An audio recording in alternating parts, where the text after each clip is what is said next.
Fala pessoal, tudo bem? Pessoal, eu fiz uns shorts aqui no canal sobre Caim e Abel e eu vi muitos comentários, muitos malabarismos e tal, né? Porque pro crente a Bíblia toda é um livro histórico, né? Eles acham realmente que isso aqui é um livro histórico e real. Então é claro que eles vão tentar harmonizar os textos. Então nós vamos dar uma lida aqui nesse vídeo em Gênesis 4.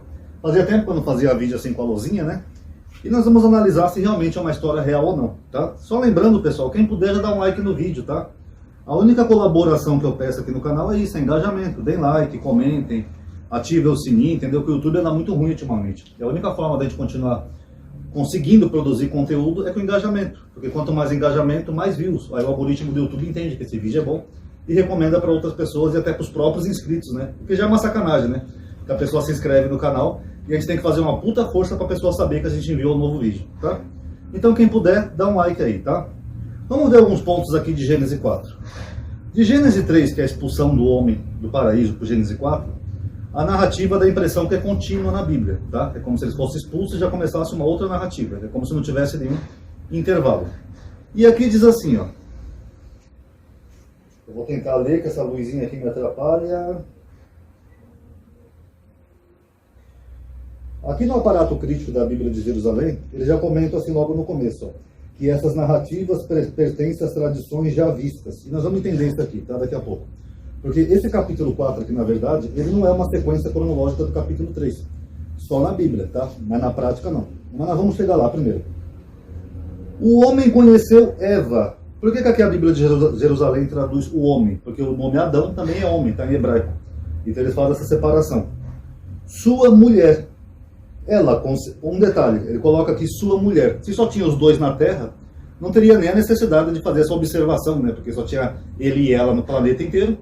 Então aqui a gente vê que é do período posterior. Ela concebeu e deu à luz a Caim. E disse, aqui adquiri um homem, com a ajuda de Deus. Tá?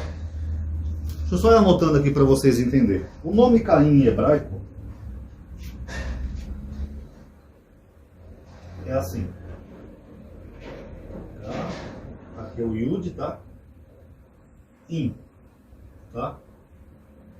O nome Caim em hebraico, ele remete a um povo. Segundo o aparato crítico, vocês vão ver na internet, provavelmente se refere aos Amalequitas. Então, independente daqui estar como um nome próprio de um personagem, ali em Gênesis, esse um está um pouco maior, porque é maior. Independente de estar como nome próprio aqui de um personagem, ele também, na Bíblia hebraica, ele designa esse povo aqui, ó, os Amalequitas. Inclusive eu escrevi errado aqui. Amalequitas. Vocês podem ver isso no Bible Hub, tá? Ele é um nome próprio, mas também é um nome de um povo, os Amalequitas. Que foram, durante algum tempo, inimigos dos israelitas, tá? E olha que curioso, ela fala assim, alcancei um homem de Deus. Aqui onde está aparecendo Deus, o autor ele usa o tetragrama. Yud, Re, Vav, Re. Tá? Então vamos continuar aqui a leitura. Depois ela deu também à luz a Abel, irmão de Caim. O nome Abel, ele não tem uma origem certa, tá? Em hebraico ele seria isso aqui, ó, Rabel. Aqui o Reit, aqui o Beit, e aqui o Lamed. Tá? Rabel. Só que Rabel, segundo o aparato crítico, ele vem da palavra rebel. Que rebel em hebraico é sopro, respiração. Seria um sopro de vida. Uma respiração, que é o que mantém vida. Ou fôlego também, a gente pode traduzir como fôlego, tá? Aí olha que curioso, eu já expliquei aqui para vocês no canal que nomes que têm significados você só vê em obras da dramaturgia. Por exemplo, você vai escrever uma história sobre um corno, você vai chamar ele de Cornélio. Você vai escrever uma história sobre um gaúcho, você vai chamar ele de Gaudério. Você vai escrever uma história sobre um ladrão, você vai chamar ele de Furtus. Você vai sempre colocar um nome que tem a ver com o personagem. Isso só acontece na ficção. Na vida real nem sempre é a mesma coisa. Como por exemplo, o cantor belo não é belo. Uma mulher chamada Rosa nem sempre é tão formosa como uma rosa. E assim por diante. Mas não, em obras literárias que não são reais, é comum você ver esse padrão. Então aqui a gente começa a observar um padrão curioso aqui na história de Caim e Abel. A gente vê que Caim remete a um povo, que era um povo bárbaro, um povo violento, enquanto que Abel remete a um povo frágil, um povo que tinha um fôlego de vida, um sopro. E isso é um padrão da Bíblia hebraica, em histórias que não são histórias reais. Tá? Comecem a observar que vocês vão achar interessante isso daí. Lembra que eu falei daquela novela, O Cravo e a Rosa, que tinha um personagem que o nome dele era Cornélio? Só na ficção você vai ter um corvo que chama Cornélio. Ou daquele filme 300, né, que tem um traidor que o nome dele é Traidoro. Isso só é típico de ficções, não de histórias reais, tá bom? Continuando aqui. Abel tornou-se pastor de ovelhas e Caim cultivava o solo. Tá, aqui nós temos alguns problemas aqui, tá? Primeiro, Abel, ele cultivava, era pastor de ovelhas, tá? Quem ensinou para Abel a arte de pastorear com ovelhas? Se eles acabaram de sair do paraíso, Adão e Eva e tal, quem que ensinou para ele?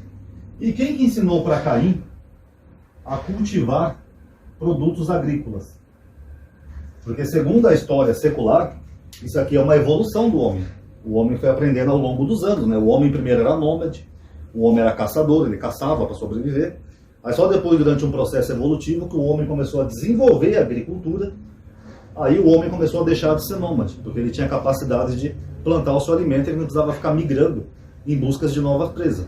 O mesmo vale para a pecuária. O homem começou a domesticar alguns animais e começou a criá-los, fazer criação de animais para alimento. Mas isso tudo foi um processo evolutivo da humanidade. Agora, na Bíblia, dá a entender que eles mal saíram do paraíso e eles já tinham conhecimento. Lembrando que a agricultura e cuidado de animais não é tão simples como parece.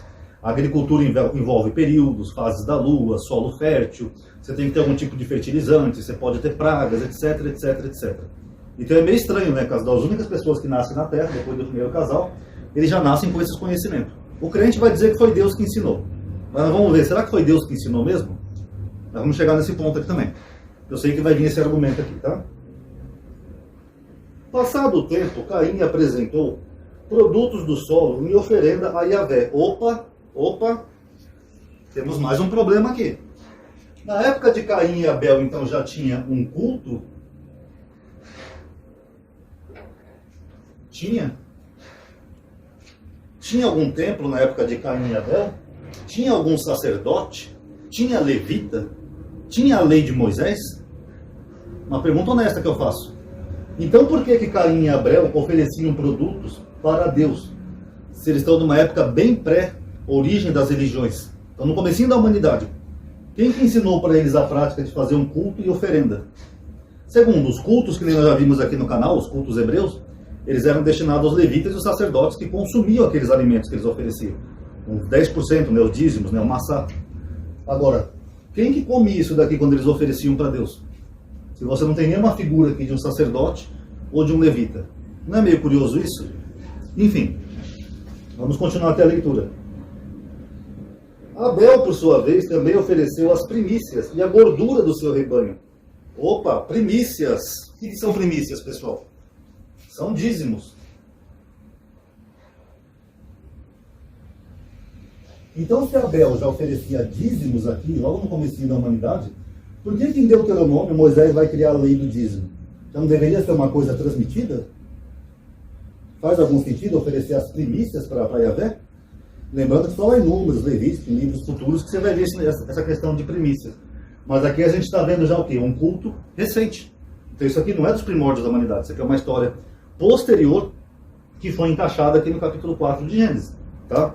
Nós temos vários elementos aqui que nós estamos vendo isso. Ó, culto, criação de ovelhas, cultivo da terra, etc, etc, etc. Vamos continuar. Ora, Deus agradou-se de Abel e de sua oferenda, mas não se agradou de Caim e de sua oferenda. E Caim ficou muito irritado e com o rosto abatido. Esse abatido aqui em hebraico, pessoal, na verdade é caído. Ele teve o semblante caído. Que em hebraico é isso daqui, ó.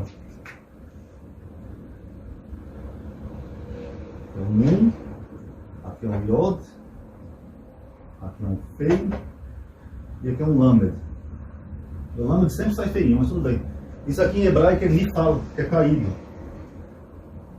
Então o que o autor está tentando transmitir aqui? Ele está tentando transmitir que Caim, ele foi o primeiro caído. Aí ele vai fazer um arco para o capítulo seguinte, que é Gênesis 6, capítulo seguinte não, no capítulo 6, onde ele vai falar dos caídos, que é o que a Bíblia traduz como os filhos de Deus. E viram os filhos de Deus, que as filhas dos homens eram bonitas e formosas. Então a intenção aqui do autor é já mostrar duas descendências diferentes.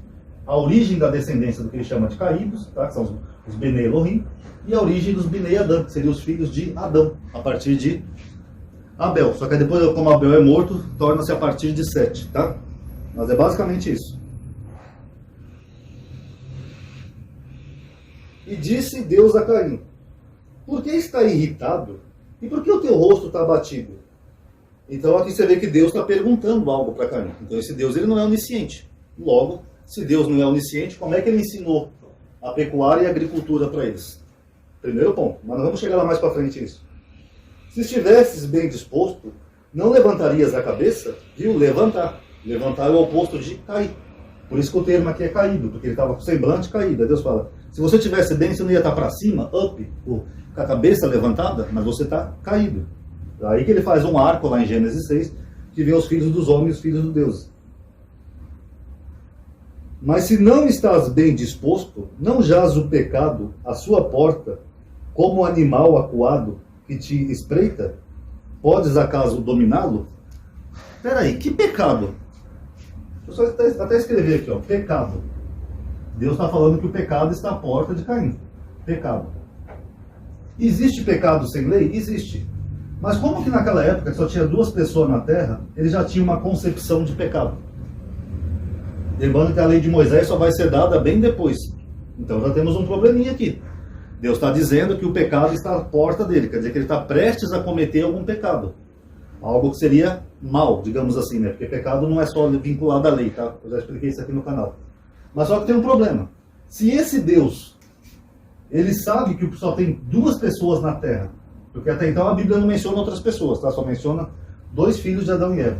Aliás, o crente tem que ser muito forçado, né? Para achar que toda a humanidade veio de uma descendência de 2 homens, né? E depois ainda são contra a homossexualidade.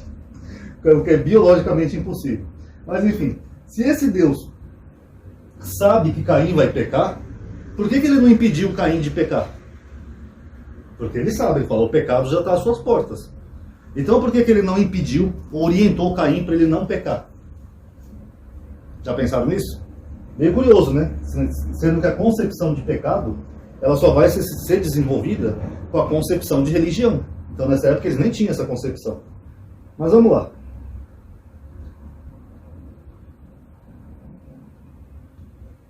Entretanto, Caim disse a seu irmão Abel: saiamos.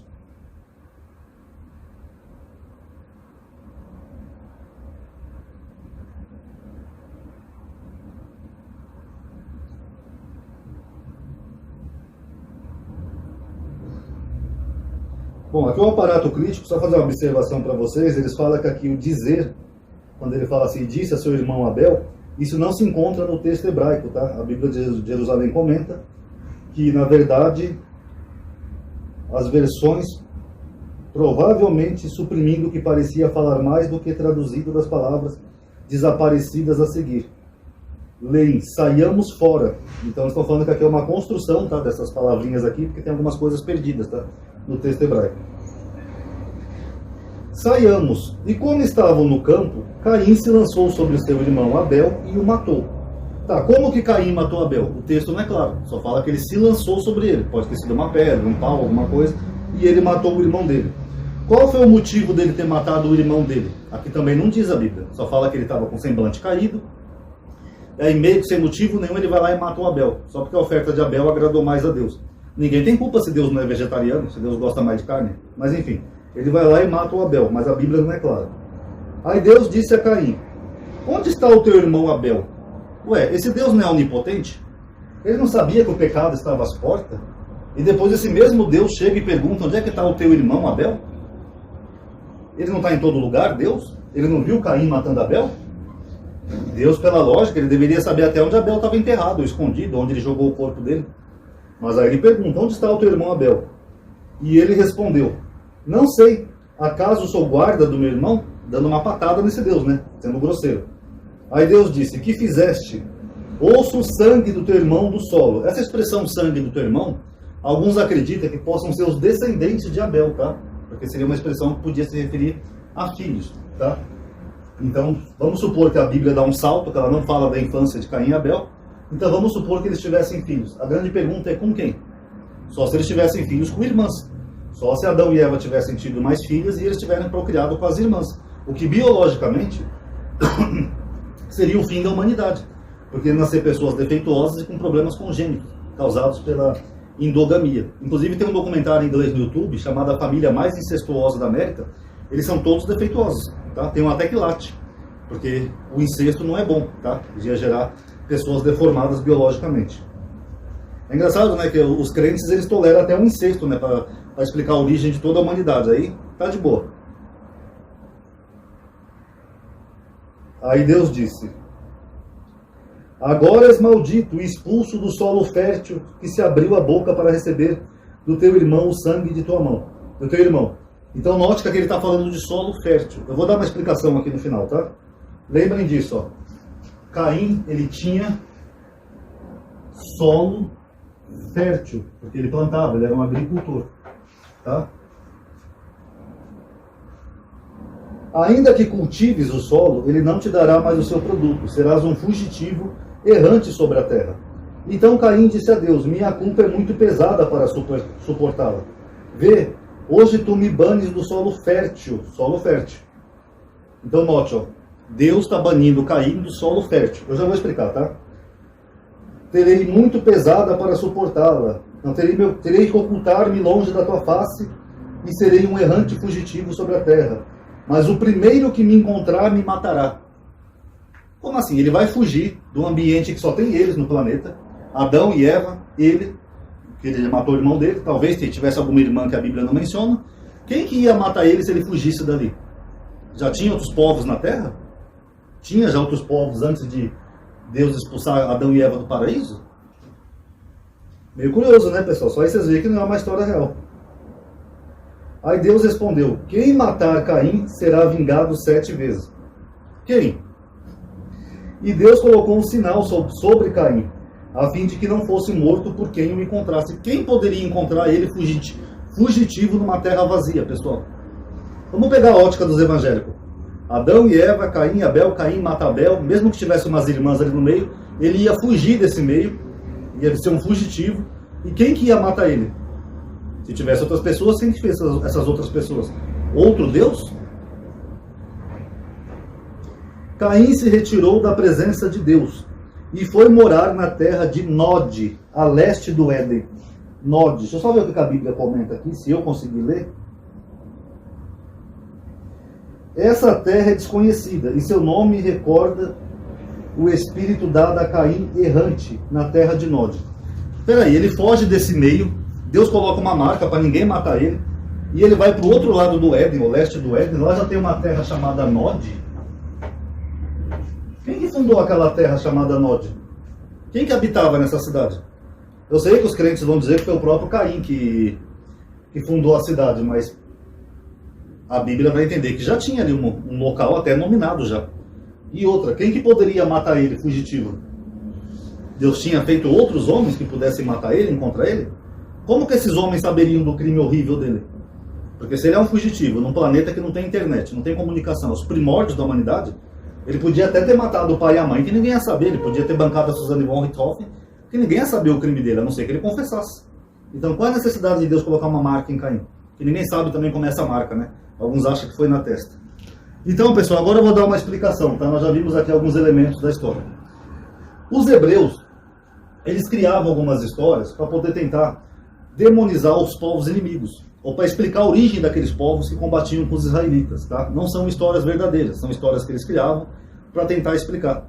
Por exemplo, a história lá de Noé. Noé amaldiçoou a Canaã. Aquela história foi criada só para tentar mostrar que os cananitas eram frutos de uma violência, um povo bárbaro, um povo pervertido, um povo promíscuo, um povo violento. Naquela parte lá da nudez de Noé. Todo mundo sabe que era um eufemismo para sexo, né? Então eles criavam essa história para demonizar aquele povo inimigo. Eles são frutos da violência, não sei o quê. Porque genealogia era muito importante para esses povos, a origem. E o mesmo acontece aqui. Os israelitas, quando eles se estabelecem ali em Israel, pós-Abraão, pós tudo isso daqui, deixa eu até apagar um pouquinho aqui para explicar para vocês. Os israelitas, eles eram um povo praticamente de pastores. Os israelitas, eles pastoreavam o quê? Ovelhas. Tanto que você vê vários episódios de pastores ali na Bíblia hebraica. Por exemplo, o rei Saul. Ele vai atrás das ovelhas do pai dele. O rei Davi cuidava das ovelhas do pai dele. E vários outros personagens. Então a economia de Israel era praticamente uma economia pecuarista, de pastores de ovelhas. Já os amalequitas, que são os povos vizinhos, eles eram mais cultivadores. Eles cultivavam alimentos, porque eles moravam em terras mais férteis, geralmente próximos ali dos rios. Então eles cultivavam alimentos, como grãos, por exemplo.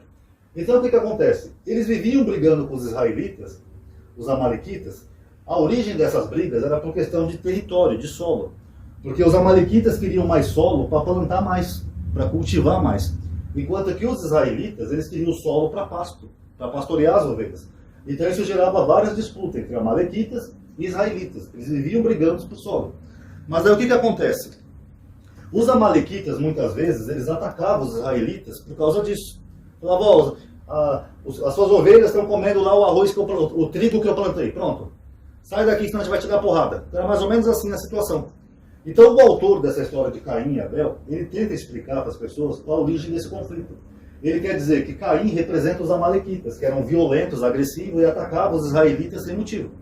E os israelitas, através de Rabel ou Rebel, eram sopro, fôlego, eles viviam ali sempre por muito pouco, sempre com a vida em risco. Porque eles estavam cercados de agricultores que queriam acabar com eles porque eles eram pastores. E eles dão a entender que a oferta dos israelitas para Deus, o tetragrama, era mais agradável do que as ofertas que os outros faziam para os seus deuses. Porque os outros povos também faziam ofertas para os seus deuses. Quer seja Quemosh, Moloque, Baal. Mas Deus, o Deus verdadeiro que os israelitas acreditavam, achava que aquilo tudo era bobagem. Deus só se agradava das ofertas dos israelitas. Porque as ofertas dos israelitas eram o quê? Era carne, era holocausto. Então Deus se agradava dessas ofertas. Desse povo que tinha um pequeno fôlego. Ó. Essas ofertas aqui, ó, de holocausto. Holocausto significa carne queimada. Agradava esse Deus. Tinha um cheiro suave, a gordura, as primícias, não sei o quê. Já as ofertas desses outros povos, inclusive só um detalhe, a gente não sabe se era o mesmo Deus ou eram deuses diferentes, tá? Que em dado momento essas culturas partilhavam divindades em comum, tá? Mas o fato é que a intenção do autor é mostrar que a oferta de holocaustos agradava mais a Deus do que a oferta de grãos, que era a oferta que os outros povos geralmente ofereciam. Simples. Por isso que já tinha cidade, por isso que já tinha a marca de Caim, por isso que depois você vê lá no outro capítulo que Caim é morto por Lameque, que supostamente seria um descendente dele, que não faz o menor sentido. Aí você vê tudo isso daqui por trás. Então isso daqui, pessoal, é só uma construção. É só uma construção de uma época em que os pastores, que eram os israelitas, rebeldes, brigavam com os agricultores, que eram os Caim, os amalequitas. Simples.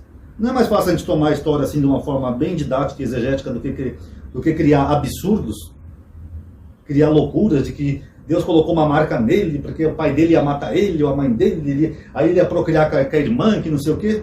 Não é mais fácil entender, pessoal? É bem simples até. Ainda mais quando a gente vai nos termos em hebraico.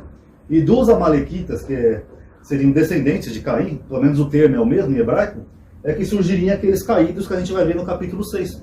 Aí os descendentes dos caídos começam a se relacionar com as descendentes das mulheres, aí nascem os guerreiros, né, que a Bíblia chama de gigantes. Mas ali é outro termo, e eu já tenho um vídeo sobre isso, tá? Mas também não tem nada a ver com anjo, tá? É basicamente os descendentes de Caim com os descendentes depois de Sete. Porque como Abel foi morto, a genealogia continua com Sete. Mas é basicamente isso. Acho que deu para entender, né, pessoal? Gostaram do vídeo? Dê um like, curte, comente o que vocês acharam, tá? Que isso ajuda a aumentar a atividade do canal. Obrigado aí por terem assistido. Paz a todos.